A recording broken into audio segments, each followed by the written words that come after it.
Good Friday evening to you. Hope your weekend is off to a good start. Welcome to More Sports and Less Levine, the Weekend Winners Edition. I'm Dave Bacon. We'll talk some Browns. We'll talk some Indians as they're getting ready for Cactus League play out in Arizona as well. But the Browns introduced their coordinators to the media, the new ones. Joe Woods on the defensive side of the ball, Alex Van Pelt on the offensive side of the ball. Joe Woods said he wants to play a lot of different coverages from the same look. Sounds like a good idea. Alex Van Pelt said getting Baker Mayfield's footwork straightened around is the first and foremost thing that he's going to work on with Baker Mayfield. He admits he's talked to his new quarterback, and he's excited to get going with Baker Mayfield. We've touched base a few times now since I was hired. I've watched the season. I've watched last year. Obviously watched him live in the times we played against him. Loved him coming out of college. Most of the great quarterbacks I've had a chance to be around were extremely competitive to a point where they would try to beat you at darts or pool. It did not matter, and I see that in his game, and that's exciting. Obviously, he has the skill set, the talent of the arm, throwing the ball on the move, to escape pressure, all those things. I think the future's bright. One of the reasons why you were excited to take this job, and when you look at last season and see that he tumbled all the way to second last in the NFL, do you see great opportunity to bring him back where he needs to be? Absolutely. Absolutely. He's obviously a skilled player, a talented player. Like I said, I love the fire and the passion in his game. It's our job as an offensive staff to help him and make him successful. Everything starts around the quarterback on the offensive side of the ball. We got to put him in the best position for him to have success, and that'll make us all better. Start looking at him and the tape from last year. Where does your eye go first? What are you seeing in Baker immediately? I think the ability to avoid pressure, escape pressure. The biggest thing that stood out probably on the tape was his accuracy on the move, outside of the pocket when he had to create an escape, whether it be the play-action pass game where he's keeping the ball, or he's breaking contain from a pass rush, and then throwing the ball accurately down the field at all levels. Look at it and say, hey, we can fix this and get him back on track? Yeah, there's some fundamental things I've kind of targeted for him in the offseason, but that's just more football techie talk, quarterback talk. But decision making, the increase of interceptions, that'll be something that'll be a point of emphasis, making the right decisions and protecting the team and protecting the ball. I tell you what, just from last year, playing against the guys and having a chance to look at the tape, we have a talented roster. I mean, there's some guys that are very talented on the defensive side of the ball at the right positions. So I feel like I'm really coming to a very fortunate situation where we have some of the pieces in place. Talent's one thing. How do you get them to play together, have that success? That's going to happen through meeting with those guys, setting a direction for them, the things that we do in practice, things I'm going to ask them to do. But through that whole process, man, we'll get those guys playing together. What about the key positions and guys there? Who are you talking about? Rushers and cover guys. You know what I mean? I think our front is very good, is very talented. It's going to be our job as coaches to get them to play as good as they can to their ability level. And in the back end, just have some young corners. I've coached corners my whole career, the back end, but when you have some young, talented corners, man, that excites you. Different is the style of defense you coach to what they played last year? I mean, really with defenses, everybody really runs the same stuff. It's just how you do it. But everybody's going to run 3 deep. Everybody's going to run man pressure, fire zone. But I think it's about how you put the package together. I want to make sure that I give, offenses a lot of the same looks, but play different coverages and make them figure it out at the line of scrimmage. That's always kind of been my mindset, so that's what I'm going to try to do here.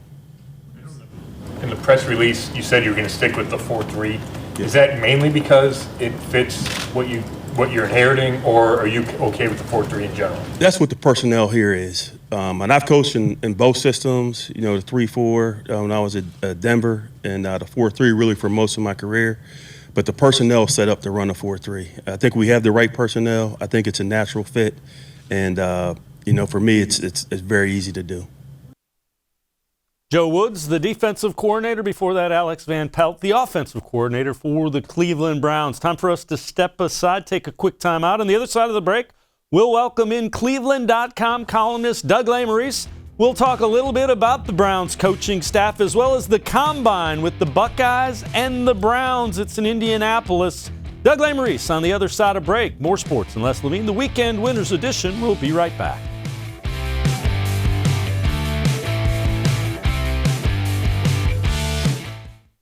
Presque Isle Downs and Casino has sports betting. Use one of our 50 state-of-the-art Bet America kiosks to place your bet and watch your favorite games on one of our many HD televisions or visit our sportsbook area. Only at Presque Isle Downs and Casino.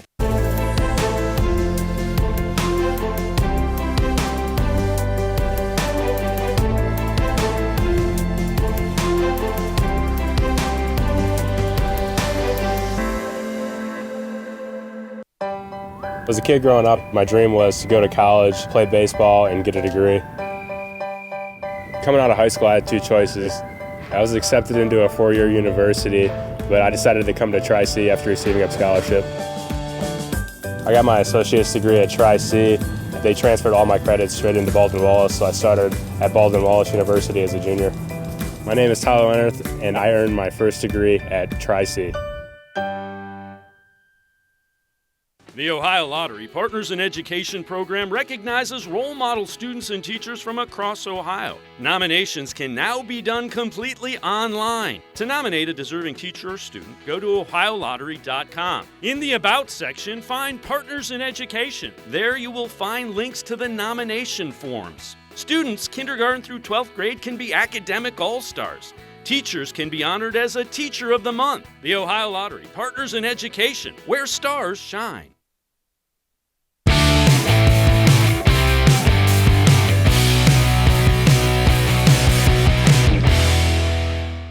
Welcome back to more sports and Les Levine, the Weekend Winners Edition. I'm Dave Bacon. NFL Scouting Combine closing in, and it means a lot of things for the NFL and the Browns and some Ohio State Buckeyes as well. Of course, Browns coaching staff taking shape.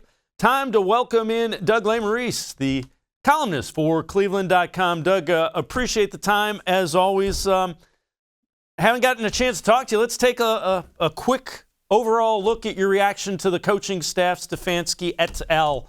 For the Browns as they tackle what is a big thing. Let's try to get this right this time.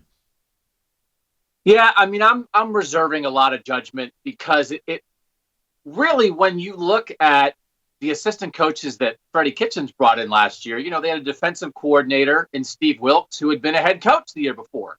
They had an offensive coordinator in Todd Monken who had done good things with Tampa and was a guy who was on the radar for a lot of different teams, well respected. So these are important hires, right? I mean, I think the especially looking at, you know, defensive coordinator when you're opposite the head coach's expertise and you're kind of like the head coach of that side of the ball. That's such an important job. But I mean, I think a lot of people think that Kevin Stefanski has made good hires, but a year ago, I think at least coordinator-wise, people weren't beating their fists and saying, boy, Freddie Kitchens. They thought, hey, Freddie Kitchens is a young head coach who's backing himself up with some experienced guys. So this is very important, but I'm like sort of, I don't have an evaluation at the moment because it's easy to get excited about the resumes of assistants right now, and then you can see how it blows up in your face. The one thing that becomes apparent is, did we underestimate the importance of a quarterback coach and a guy to kind of keep an eye on Baker Mayfield and make sure? Because Alex Van Pelt certainly sounded like a guy who had at least an idea of how to get Baker Mayfield back to the version we liked so well 2 years ago.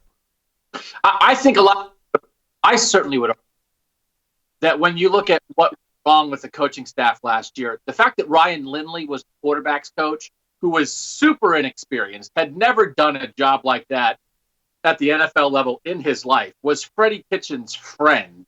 I think that was the most egregious hire on that staff. And he's not calling the plays. You know, whatever happened with Freddie Kitchens and Todd Monken and play calling, Ryan Lindley wasn't part of that, but he was in the room with Baker Mayfield every day. So if you're going to have Alex Van Pelt in the room with Baker Mayfield, I think you saw last year what happens when you have a young quarterback without a strong hand in the room with him, without an experienced veteran quarterbacks coach. So I think that is even more important because, whatever is going to happen with the play calling, Kevin Stefanski, he's either going to call the plays or tell Alex Van Pelt basically what plays to call. The idea that you're going to have somebody working with Baker Mayfield, getting on him, not being only his friend, pushing him, making him better, demanding a high level of precision from him, huge. And so as much as I don't know about the coordinators, I assume they're going to be good. I think that aspect of it, coaching Baker Mayfield, is probably the most important thing that any member of this coaching staff, Kevin Stefanski included, will do in 2020. Let's shift gears a little bit. You and I will be in Indianapolis for that exciting scouting combine where we get to see guys run around and show off their obstacle course skills, for lack of a better term. It's kind of interesting.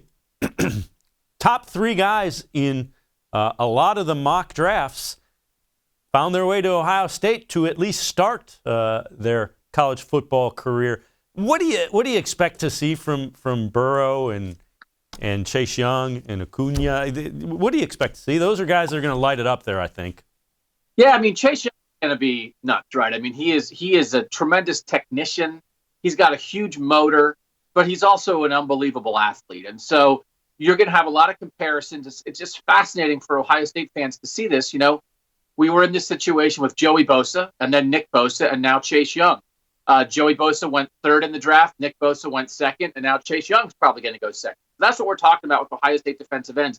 I don't know that we're going to learn anything about Chase Young, but I think he's going to reinforce who he is. But I do think it's going to be interesting to hear NFL people, and they're not going to get too specific, but the idea of comparing them to the Bosas. When you saw what Nick Bosa just did, he was a vital part of a Super Bowl, of a team that got to the Super Bowl as a rookie in the NFL, and that people think maybe Chase Young is even a smidge better than that. That is going to be fascinating to see what NFL people say about this guy. Jeff Okudah has a very good chance to be the number 3 pick in the draft. A lot of people are projecting him to Detroit at number 3. Again, Ohio State's had this run of cornerbacks from Marshawn Lattimore to Eli Apple to Bradley Roby to Garyon Conley. They've had so many good guys, and I think Jeff Okudah has a chance to be the best of the bunch. That's how good he is. The issue around Joe Burrow is there going to be a lot of talk? Does he maybe want to do something to not end up in Cincinnati? I think he's so good in games. I don't know that he'll light it up. He's a good athlete. Joe Burrow really is a good athlete. I don't know the combine's the place for him. He's a great decision maker when you get a defense in front of him. But I think people think right now, and I think they'll still think it after the combine, that the top 3 picks in this draft are going to be former Buckeye. That says quite a bit to the way they've gone about recruiting and identifying talent that, 4 years after the fact, they got arguably the 3 best players that are going to be on that draft board. What do you think the combine does? Are the interviews that we don't get to see, is that really the most important thing in the medicals that they go through? It's a place to get the medicals. You get those drug tests, right? There's always a guy or two who pops on that. There's such short interviews. There are times later on for the NFL teams to get to go know guys much better. I don't know that it changes your mind on anything. I think it reconfirms a lot of things if you think stuff about guys. But, the story is on the film for the most part. And again, if you find teams that are falling in love with guys based off combine things, they're probably making bad picks. So the film matters, but you get to know these guys a little bit. You get to that initial contact in a lot of ways before you start getting out there and having guys come into interviews for your building. And there's a limit on that. So you can kind of help decide which guys do we want to hear more from and see more of, and which guys do we want to focus on when we go out to team pro days, which will be happening in March. But, a lot of it is, I don't know that the combine's changing anybody's minds. It's maybe reconfirming what you think going in.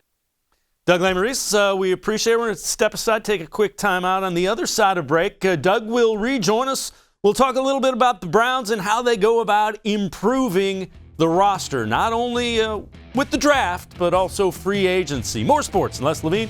Weekend Winners Edition will be right back. Doug Lesmerises, columnist from cleveland.com, will join us. We'll talk more Browns straight ahead. Celebrate Naturestone's 30-year anniversary with a free Naturestone floor. During 2020, we will be giving away 30 free floors to 30 very lucky customers to say thank you for making Naturestone the best concrete flooring solution for garages, basements, and more. Call or visit Naturestone.com today to register to win, and we'll send you a copy of our new buyer's guide absolutely free. There's no purchase necessary. Winners will be chosen monthly. With over 30 million square feet installed for more than 60,000 customers, it's easy to see why I always say, it's not just a floor, wow, it's Naturestone. Got your Ohio Lottery pick 3, I see. Yup. Those glasses are hip. Hip? Most people think I'm a square. But what's wrong with that? A box bet can increase your chances of winning. And what is a box? A square. There are so many ways to play. There's coming out the wazoo. Oh, shucks. Look at me yammering on. Put a lid in it, Picky Ricky.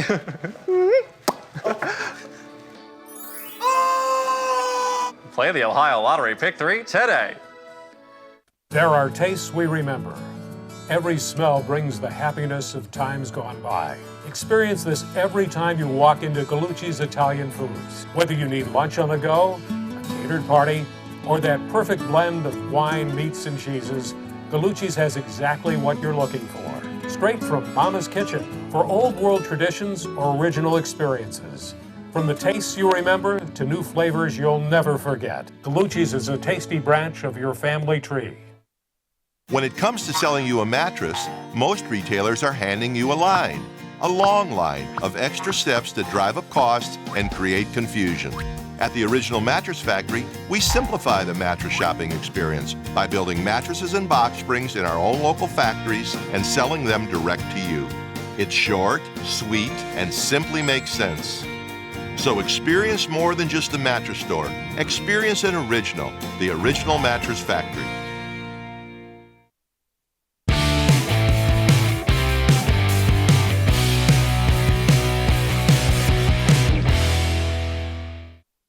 Welcome back to More Sports and Les Levine, the Weekend Winners Edition. I'm Dave Bacon. Time to bring back in cleveland.com columnist Doug Lesmerises.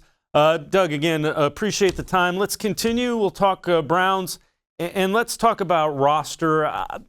There's one area that jumps out that needs to be improved, the offensive line. The question is, you probably need two. Well, now you really need two tackles after Greg Robinson headed down to Mexico there. Do you do one in the draft, one in free agency? You probably don't want two rookies at your two tackle positions. I think you do it all, right? I mean, I don't know that you can just get two. I think you might need to get three to make sure you have two. The tackle class in free agency isn't great. It's such a desperate need for them. There's a little part of me that is wary of overspending in desperation on the free agent market.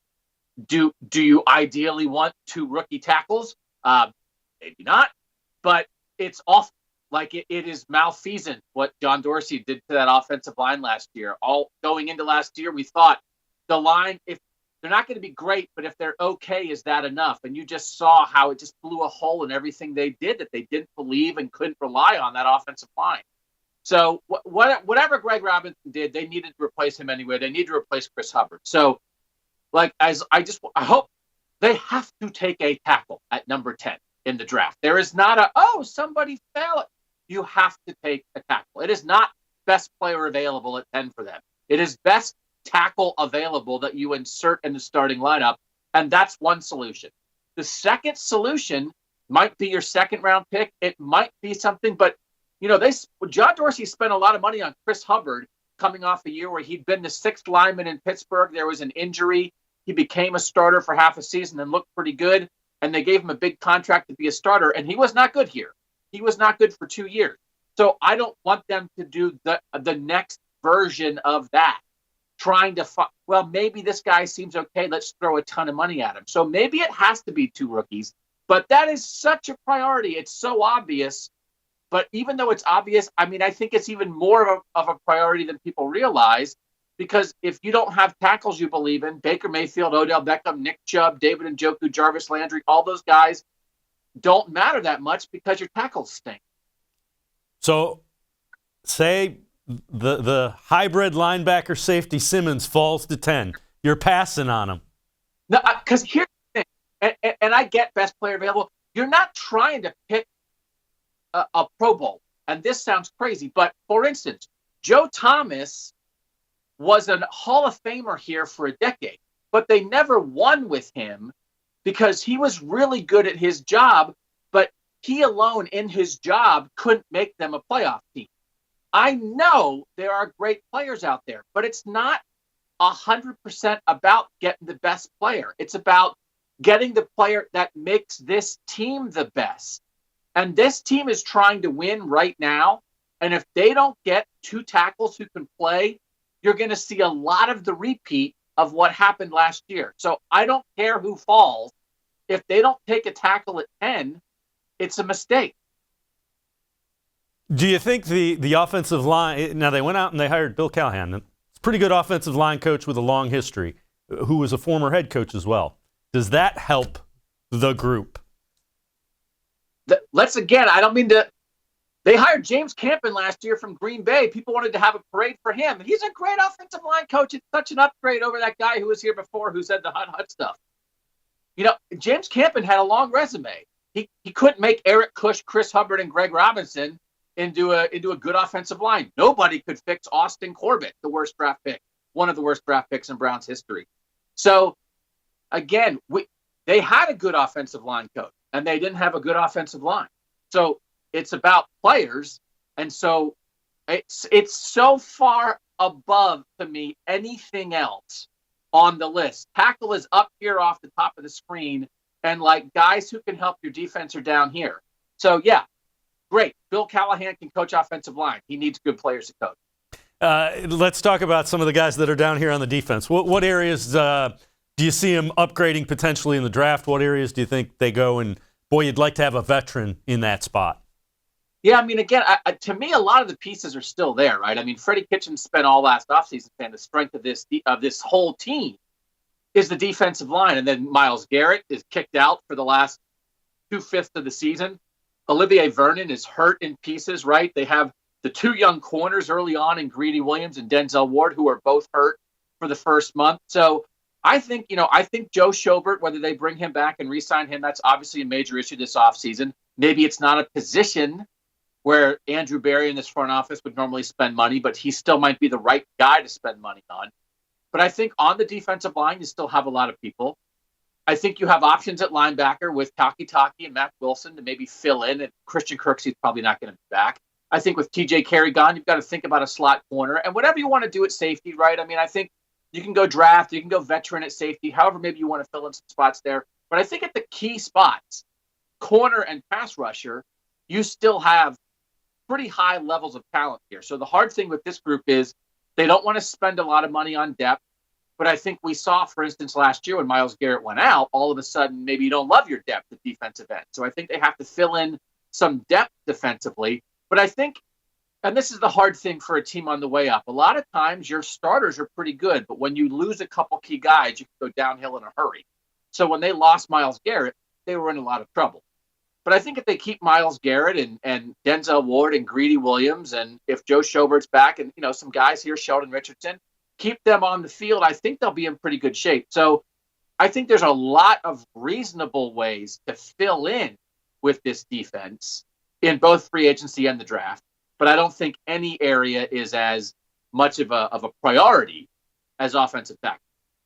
Now, you and I have both said, we're taking kind of a wait-and-see approach. Do you feel like the roster still is pretty good? Can they make that jump from 6-10 to a legitimate playoff team if they, just with coaching and getting a couple of pieces parts? Yeah, no, I think they absolutely can. I mean, Odell Beckham here in his second year, I think it did set them back that he didn't play in any preseason games. And, we don't want to relive the history too much, but there were just some things that happened that it wasn't one thing. It was, Odell being new, Baker having some somewhat normal regression as a second-year quarterback, but also not getting coached great. It was a first-year coach trying to be a play caller and all that stuff. it was the offensive line just being a gigantic problem. And Njoku getting hurt early. There were multiple things that kind of went wrong here offensively that I think they can get fixed. And again, we kind of went over what happened defensively too. And again, in the end, I hate this kind of stuff because I liked their confidence last offseason. Let the Browns finally have some confidence. But, they got kicked in the shin for 16 weeks and they still have good talent. So I think maybe that will be something where they just have a different way of thinking about things this offseason. And by all accounts, people think Kevin Stefanski is a very competent dude. So, I don't know that I'm going to be singing 12-4 in the offseason like I was last offseason, but absolutely to me, if they fix the offensive line, must. If they do that, I absolutely think this is a playoff type roster still. Doug Lesmerises, appreciate the time as always. We will see you in Indianapolis at the Combine coming up. Doug Lesmerises, columnist from cleveland.com and The Plain Dealer. You can read him in the pages of The Plain Dealer. You can also see his stuff on cleveland.com. Doug, appreciate it. We'll see you next week in Indy. Thanks. See you. We are going to take a quick time out on the other side of break. We're talking Tribe. Spring training as exhibition season opens. Cactus League play starts tomorrow. We'll have a little bit of a preview coming up on More Sports and Less Levine. We'll also hear from Francisco Lindor on the other side of break.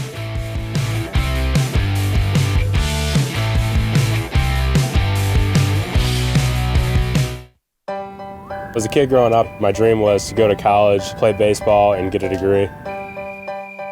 Coming out of high school, I had two choices.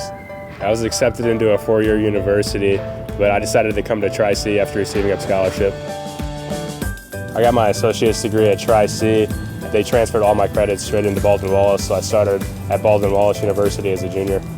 My name is Tyler Leonard, and I earned my first degree at Tri-C. The Ohio Lottery Partners in Education program recognizes role model students and teachers from across Ohio. Nominations can now be done completely online. To nominate a deserving teacher or student, go to ohiolottery.com. In the About section, find Partners in Education. There you will find links to the nomination forms. Students kindergarten through 12th grade can be academic all-stars. Teachers can be honored as a Teacher of the Month. The Ohio Lottery Partners in Education, where stars shine. It takes attention to detail. With your local Bryant dealer, you're getting more than just a technician. You're getting someone who pays attention to your needs and the little things that make a big difference. It takes a dealer you can rely on. And to keep your family warm this winter, here, let me show you how this works. It takes Bryant. Bryant. Whatever it takes. And to keep your family comfortable, it takes Smiley One Heating and Cooling. Find them at smiley1.com.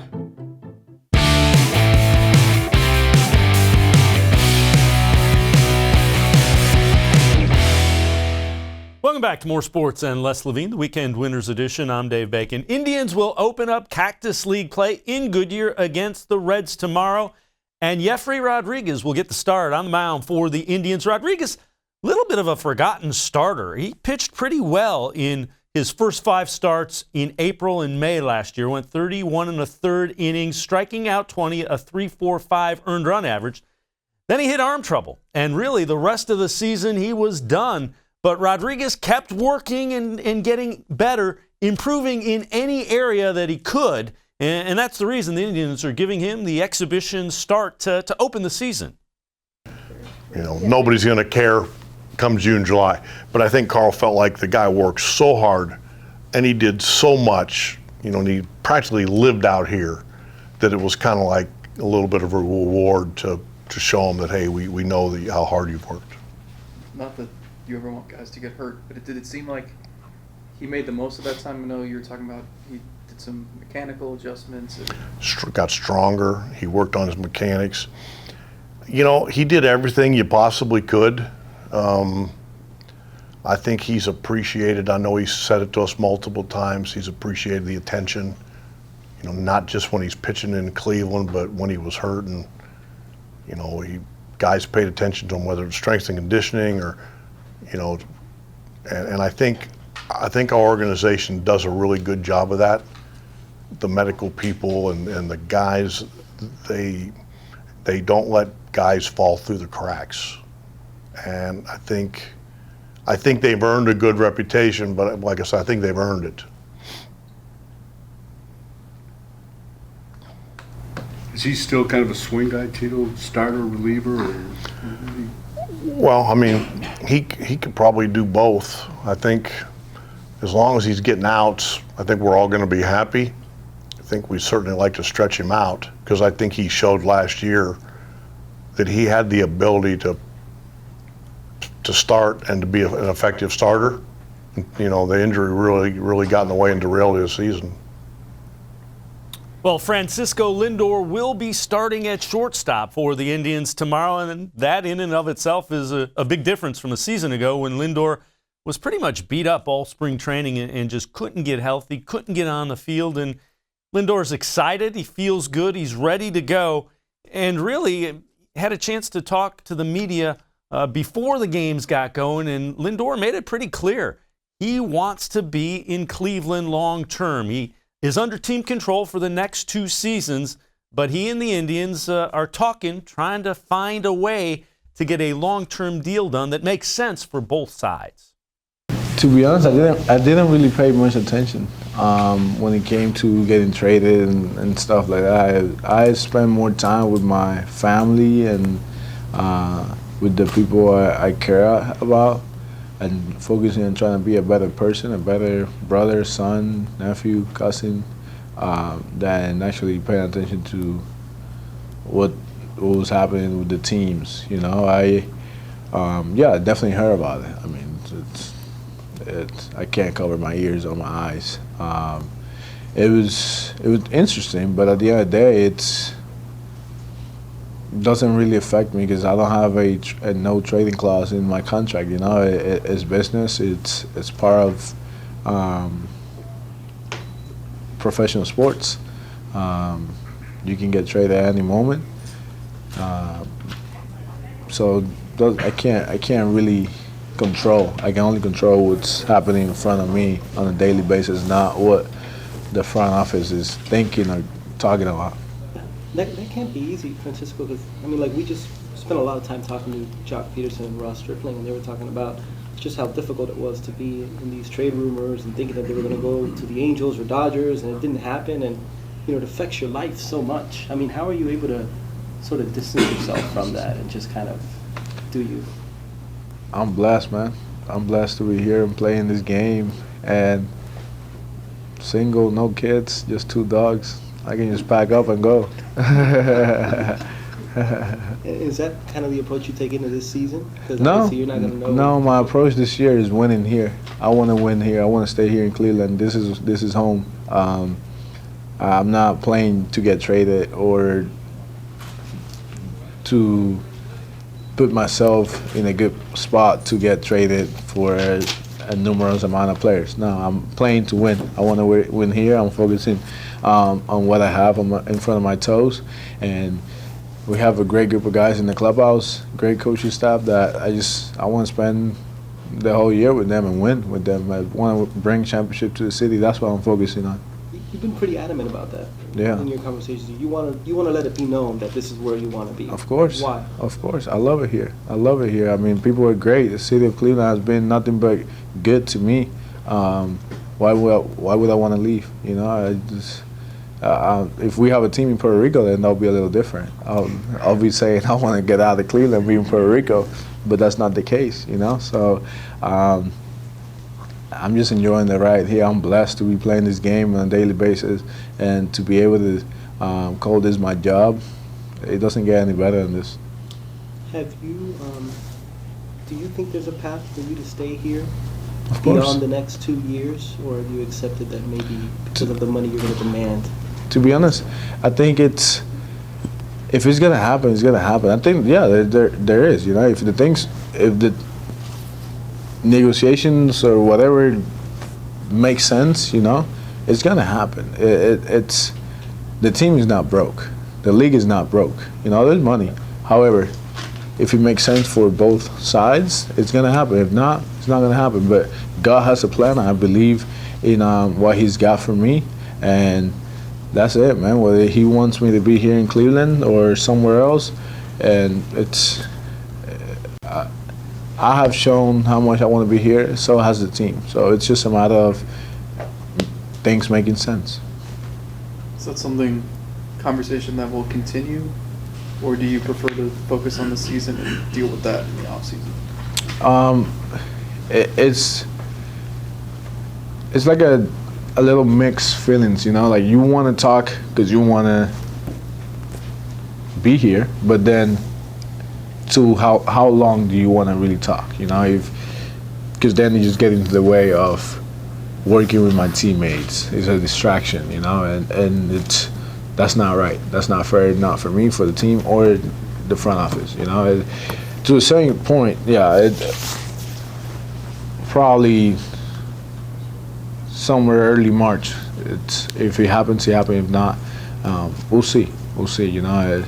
Like I say, if it makes sense, it's gonna happen. If it doesn't make sense, it's not gonna happen. Have those conversations taken place up to this point? We talked, but nothing has been, nothing has been concrete. Nothing has made sense yet. So it's early still. Francisco Lindor making it clear he hopes he can be in a Cleveland Indians uniform long term.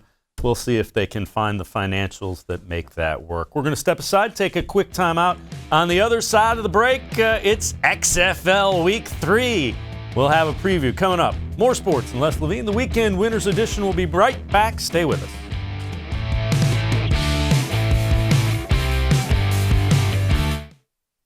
Get Nature Stone and never replace your basement flooring again. Your concrete is uneven, damp, and not healthy. Carpet and tile don't last, breed mold and mildew, and give worthless warranties. Nature Stone permanently corrects uneven concrete and is not affected by dampness or moisture. And with Russell's Promise, our true unconditional warranty, there are no hidden maintenance costs. Act now and save up to 50% with our volume discount pricing. Must be installed by the end of February. Schedule your free cost estimate easily online today at naturestone.com. It's not just a floor. Wow, it's Nature Stone.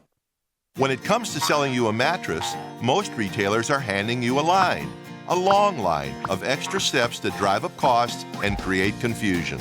At the Original Mattress Factory, we simplify the mattress shopping experience by building mattresses and box springs in our own local factories and selling them direct to you. It's short, sweet, and simply makes sense. So experience more than just a mattress store. Experience an original, the Original Mattress Factory.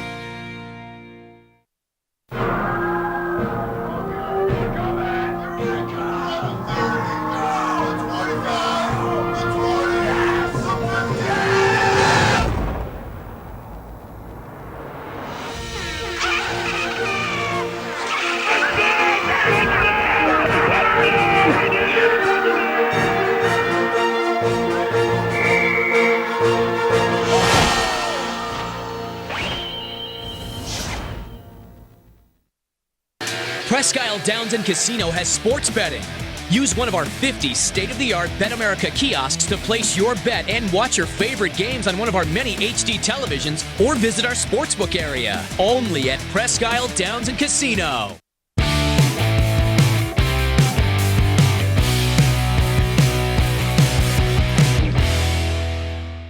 Welcome back to More Sports and Les Levine, the Weekend Winners Edition. I'm Dave Bacon. Want to remind you, legalized sports wagering a little over an hour away from downtown Cleveland.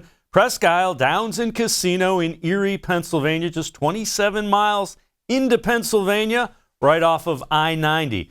You can find 50 state-of-the-art Bet America Sportsbook touchscreen betting kiosks located throughout the casino floor. There's some of them right inside the door. You touch a couple of screens, put your money in, make your bet, and you're on your way again. Legalized sports wagering, a little bit over an hour away from downtown Cleveland, right off of I-90, Presque Isle Downs and Casino in Erie, Pennsylvania, 27 miles into Pennsylvania, right off of I-90. Well, week 3 of the XFL, and they get things underway Saturday. The Houston Roughnecks, 6.5-point favorites over the Tampa Bay Vipers. Houston 2-0, and Tampa Bay 0-2, and the Vipers have only scored 1 touchdown in 2 games. So that gives you an idea of why the Roughnecks are favored by 6.5. Dallas Renegades, also a road favorite. They're favored by 4 over the Seattle Dragons. That's the 5 o'clock game on Saturday. Couple of 1-1 teams doing battle in the 3 o'clock game on Sunday. New York Guardians are 10-point underdogs as St. Louis Battlehawks, featuring the XFL's leading rusher, former Redskin, Matt Jones. They are 10-point favorites at home. That one at 3 o'clock. And then the 6 o'clock game on Sunday, the DC Defenders, 8-point road favorites against the LA Wildcats. Defenders with Cardale Jones, the XFL's leading passer, 2-0, and the LA Wildcats winless on the year at 0-2. That is the XFL for Week 3. That'll do it. Again, want to remind you, legalized sports wagering, a little over an hour away from downtown Cleveland. Presque Isle Downs and Casino in Erie, Pennsylvania, just 90 miles into Pennsylvania, right off of I-90. 50 Bet America sports kiosks. It's touchscreen betting. It's fast. It's easy. Right inside the casino door. Put your money in, touch a couple screens, get your bet slip, and you're good to go. Presque Isle Downs and Casino. That'll do it for us on this edition of More Sports and Les Levine. Les will be back in the chair on Monday. We will be out at the Combine next week for a special edition of More Sports and Les Levine, the Weekend Winners edition from Indianapolis. We'll also have some reports with Les during the week from Indianapolis. That's next week. Have a great weekend, and we will see you next week. Stay safe.